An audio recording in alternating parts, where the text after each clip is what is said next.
The ongoing passionate debate over who makes America's best barbecue may never be settled.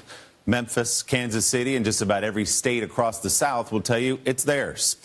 Texas has a pretty good case for being #1, and a bustling small-town spot there run by a woman who's been serving up barbecue for half a century might just be the best of them all. NBC's Steve Patterson has our Sunday closer. She moves with a master's stride, managing the marvel of the brisket, balancing both sides of every chicken. Salt and pepper, tender love and care.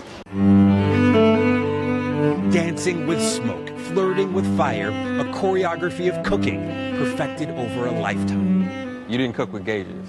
So how do you tell without gauges? I've just always felt of it. Yeah. That's hot enough. I don't need any more fire under there. Every Saturday morning, this is the scene at Snow's Barbecue in Lexington, Texas. Well, no, it's no secret recipe. I just don't have a recipe. At 83 years old, Snow's Pitmaster Tootsie Tomanetz is a Lone Star legend. You know, it was just by accident that I got into it. 50 years ago, Tootsie would help out at her husband's butcher counter. When the market chef failed to show one day, she stepped in. They said, come back tomorrow, come back next week. And I mean, I worked there for 10 years. The barbecue business has always been very much a man's world, making Tootsie's rise even more rare. She spent decades building a reputation locally. Snow's Barbecue only exists today because owner Carrie Bexley recruited Tootsie to work there. I wouldn't have opened this if she wouldn't have agreed to come to work for me. I wouldn't have done this without her. Nancy, maybe? The pair made for a good mix. Quality meat, quietly served, 1 day a week. 10 years ago, that quiet vanished for good. It was simply the best barbecue in Texas. 24! Snow's was voted the top spot in the state by Texas Monthly, basically the barbecue Bible here.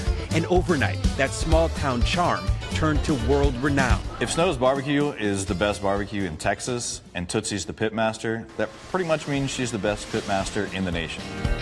Scores of people, sometimes driving hundreds of miles for an hours-long wait, in the hope that their favorite cut of meat doesn't sell out. Come in at 4:30 in the morning. Is it that good? It is.